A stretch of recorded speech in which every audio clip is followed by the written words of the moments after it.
한의학에서의 원인론은 자가면역질환에 집중되어 있지만 그 자가면역질환에 대한 가설이 실질적으로는 치료에 실패한 가설이기 때문에 한의학적으로는 이 크론병을 어떻게 봐야 되는가에 대한 이야기를 지금부터 제가 해보겠습니다. 한의학에 대한 질병치료의 가장 기본적인 원칙이죠. 병을 정말 치료하고 싶으면 반드시 해야 되는 게 뭐냐면 근본을 구하라는 거죠. 이건 뭐 한의사는 누구나 다 하니까 제가 뭐 구구절절 설명할 필요는 없는데, 자, 병을 치료하기 위해서 반드시 그 근본 원인을 구하자. 원인을 찾자죠.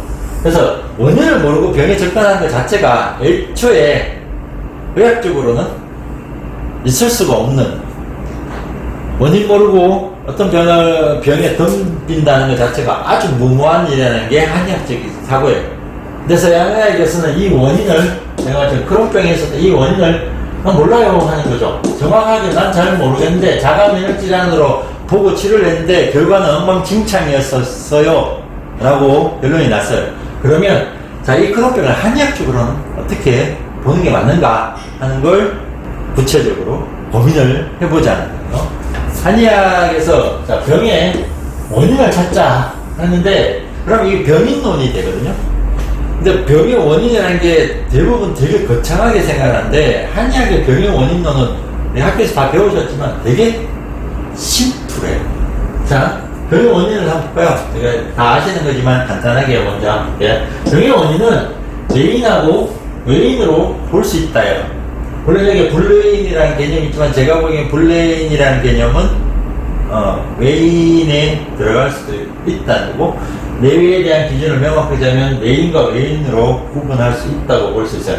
이 병의 원인은 사람을 기준으로 해서 내 내부적인 상황이 원인이 된 것, 내 외부에서 나한테 영향을 줘서 원인이 된 이 두 가지를 갖고 병의 원인을 나눌 수 있다는 거고요. 다 아시겠지만 한 번만 제가 먼저 이야기하면, 내인에서는 음식상, 노동상 칠정상이 있고, 외인에서는 외감, 기후변화죠. 육계에 대한 손상을 받은 것, 그리고 외상이죠.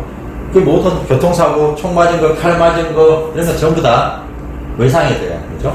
그래서 사람이 어떤 병에 걸렸다는 걸 보면 이 범주를 절대로 벗어나지 않는다는 거예요.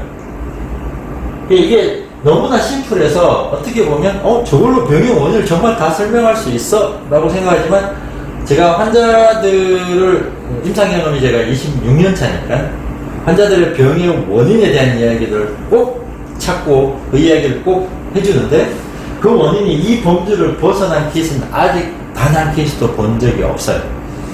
자, 그럼 단순히 볼까요? 음식상이라는 게 인간이 먹고 있는 모든 음식에 대한 문제에서 비롯되는 거죠. 많이 먹는 것도 문제, 안 먹는 것도 문제, 체질에 안 맞는 것을 먹는 것도 문제, 내가 몸이 찬데 찬 거 먹는 것도 문제. 그래서 우리가 갖고 있는, 물론 독약, 양약을 먹는 것도 문제죠. 입으로 들어가는, 우리가 생존을 하기 위해서 먹는 모든 음식에서 비롯되는 병증이요. 정말 다양한 병증이 많죠. 근데 제가 보는 이 크론병은 제1병인이 이 음식상이라는 거예요. 왜냐하면 음식을 소화 흡수하는 것이 소화기계거든요. 한의적으로 소화기계는 육부에 많이 속하죠. 음식에 대한 소화 흡수에 관여하는 것. 물론 한의학적인 개념을 잠시 이야기하면, 음식은 호흡에 비해서, 우리가 사람이 기와 형으로 됐다면 호흡이 사실은 기에 대한 개념이고, 기에 대한 개념은 양적인 개념이거든요.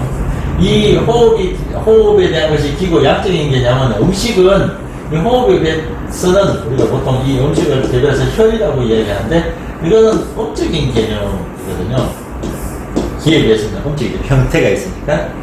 자, 이 형태가 있는 음적인 것을 받아들이는 곳이 육부인 거고, 이 육부에서 음식을 소화 흡수를 해서 음식이 형태화된 자, 음식은 형화된 에너지단 말이에요. 이 형화된 에너지가 인체에서 에너지를 만들기 위해서, 즉 기가 되기 위해서는 분해가 되고 소화 흡수가 돼야 되는 거죠. 그것을 역할을 하는 게 소화기계고, 그 소화기계의 주가 육부라면 음을 받아들이는 육부이기 때문에 이 본체는 양일 수밖에 없다. 그래서 육부는 양인 거고, 오장은 기를 운용하는 것은 오장이니까 오장은 그래서 양인 기를 운용하니까 음일 수밖에 없다 라는 한의학의 오장은 음이고 육부는 양이다 하는 개념을 놓고 보면 이 음식에 대한 것들 형태화된 것이 인체에서 어떻게 소화 흡수되는 과정에서 이 음식이 적절했느냐 적절하지 않았느냐에 대한 문제가 실제로 만성설사, 복통, 체중 감소로 넘어가는 크론병의 주요 3대 증상을 결정하는 가장 중요한 병인론이라는 걸 쉽게 유추할 수 있어요. 그래서 저는 크론병의 핵심 제1병원이 제1병인이 음식상이라고 생각하는 사람입니다. 또 이 부분은 한의학적으로 원인을 찾는 부분에서 이 중에 어떤 문제의 만성적인 손상이 크론병의 만성적인 설사, 복통, 체중 감소를 만들고 그것이 장 손상을 유발하는 문제이기 때문에 이 병인론에 대한 이해가 치료에 가장 중요하다고 판단을 하고 있어요. 물론 나머지 병인론을 잠깐 다 아시지만 보면 요건상이죠. 자, 먹고 우리가 음식을 먹고 몸 안에 있는 힘들을 어떻게 활동하고 써먹느냐 하는 것, 과로이거나 노이거나 하는 것들, 구체적인 활동성에 대한 문제 때문에 생기는 것. 그리고 세 번째가 실천상이죠. 정신적인 부분에 어떤 문제가 인간의 기운의 변화, 기혈의 변화, 장부의 변화를 유발하고 있느냐 하는 것들이 실천상의 문제가. 외감은 사실은 이 외인에 대한 부분의 문제는 사실 외감이죠. 풍한선습 조화에 대한 육기, 쉽게 기후 변화죠. 사람이 기본적으로 살아가기 위해서는 기본적인 체온을 유지해야 되는데 이 체온보다 낮은 부분의 문제, 그러니까 너무 추워졌을 때 양기를 손상시켜서 일어나는 상한에 대한 문제가 가장 치명적이라고 우리가 많이 배웠고 공부했던 거고, 여기에 과도한 습기 또는 사막 같은 과도한 건조 또는 그게 기운의 흐름이 꽉 막혀 있는 바람이 전혀 없는 상태, 또는 기운의 외부에서 기의 흐름들이 너무 빨라서 인체 체온을 뺏는 상풍의 상태까지 외부의 기후 변화가 인간에게 너무나 많은 질병을 유발할 수 있다는 것도 잘 알고 있는 거고요. 또 외상에 대한 문제들은 우리가 흔하게 아는 거죠. 교통사고 나거나 총을 맞거나 칼을 맞거나 하는 그런 이 외상에 대한 부분은 지금의 서양에서 워낙 발달이 된 부분이고요. 사실 제가 보기엔 외감은 한의학이 더 발달이 된 부분이 아닌가라는 생각이 들어요.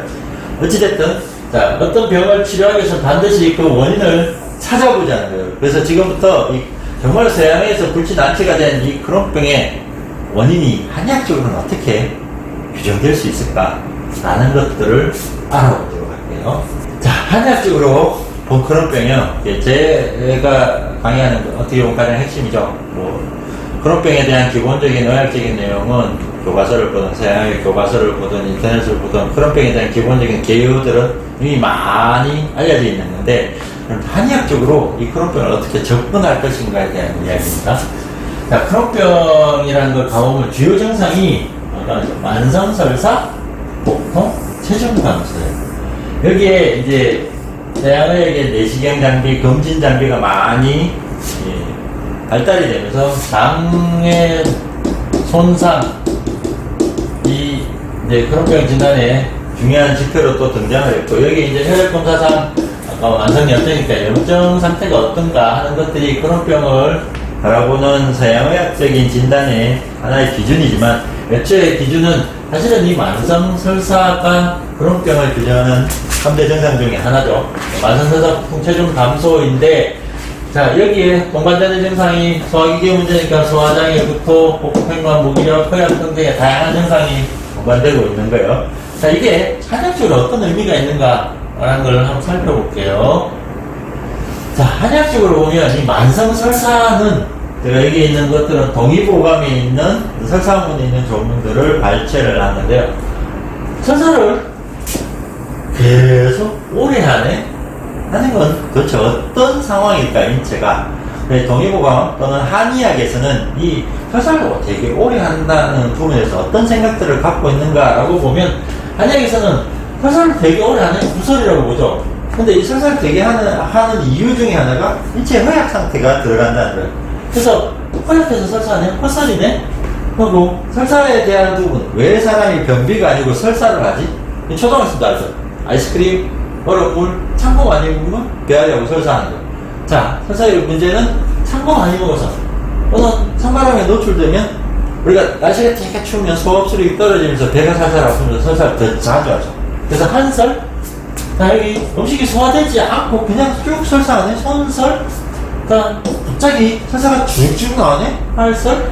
자, 그리고 또 장부조직, 육부에서 일어나는 대장이 문제가 돼서 일어나는 설사도 있고, 소장이 문제가 돼서 설사도 있고, 자, 비장이 잘못돼서 일어나는 설사, 또 이게 신이 잘못돼서 일어나는 설사들이 만성설사를 유발한다고 한의학에서는 이야기하고 있어요.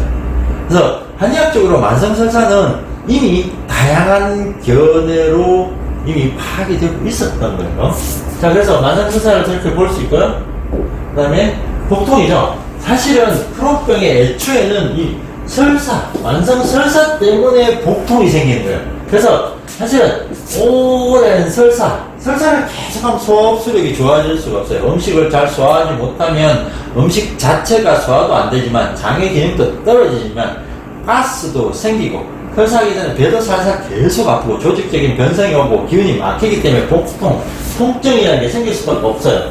그래서 구설, 복통이 어떻게 보면 크론병의 이 복통이 우리가 갖고 있는 다른 이유에서 일어나는 복통이 아니고, 설사를 근본한 복통이 애초에 크론이라는 사람이 1932년도에 파악한 이 크론병의 중요한 징후 중에 하나였다는 거죠. 어찌됐든 이 복통은 설사를 하기 때문에, 소화기계 장애 때문에 생기는 복통이라는 걸 알 수 있어요. 그럼 동의보감에서도 역시 복통 구설이라든지 또는 복통문에 이 복통이 생기는 여러 가지 다양한 이유, 증상에 대해서 이미 기술을 하고 있어요. 그 원인에 대한 이야기도 충분히 하고 있다는 거죠. 자, 그리고 여기 이제 체중 감소가 무엇을 의미하는가? 못 먹어요. 우리가 소화가 안 돼요. 근데 먹으면 설사를 축축 해요. 근데 체중이 쭉쭉쭉 빠져요. 체중이 빠졌다. 단순히 음식에 영양분이 부족하네? 그거는 한의학적으로 보면 혈흔나 어머에 대한 이야기가 돼요. 그러니까 영양분 자체의 요소는 혈흔나 어머의 개념으로 볼 수 있어요. 이 체중 감소가 갖고 있는 의미 중에. 근데 그것이 한기에 의한 만성적인 설사, 기운이 하기가 돼서 일어나는 설사라면 단순히 영양의 결손이 일어나는 그 본질적인 부분에서 기호와 양호가 있다는 걸 한의사들은 쉽게 파악할 수 있어요. 그래서 이 체중 감소가 갖고 있는 의미, 인체의 허약, 전신 무기력, 그런 문제가 일어나는 것이 허증 상태를 유발을 하고 있는 거고, 이 허증 상태를 유발하는 가장 큰 문제, 크론병에 있어서는 이 가장 큰 문제의 핵심인 병인이 음식에 대한 잘못된 습관, 오래된 잘못된 습관이 설사를 유발하고, 그것으로 인해서 영양결손이 생기고, 그 영양결손이 지속되면서 인체의 양기와 인체의 음기에 대한 치명적인 손상을 유발하면서 조직이 낫지 않고 장폐색이 되고 장출혈이 되고 궤양이 되고 천공과 누공이 나타나는 이러한 만성적인 치명적인 장의 손상을 유발한 질환이라는 걸 알 수 있어요. 그래서 이 크론이 제시했던 3대 증상을 한의학적인 측면에서 보면 충분히 그 원인을 파악할 수 있는 상태라는 걸 알 수 있어요. 그래서 기타 증상들은 뭐 사실 소화기계 문제니까 다양한 증상들이 나타나고 있는데, 구토나 복중면, 복중협착, 허약 상태가 사실은 다양한 증상이 무지 많죠. 근데 이러한 부분이 한의학에서는 이미 충분히 파악이 됐고, 그 치료에 대한 것들도 충분히 제시되어 있다는 거죠.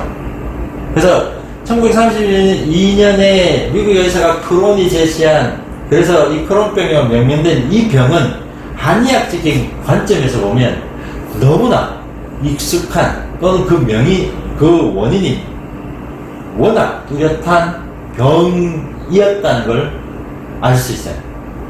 그래서 그 치료법 자체도 우리가 충분히 고찰할 수 있고 충분히 이 시대에 재현할 수도 있다는 거죠.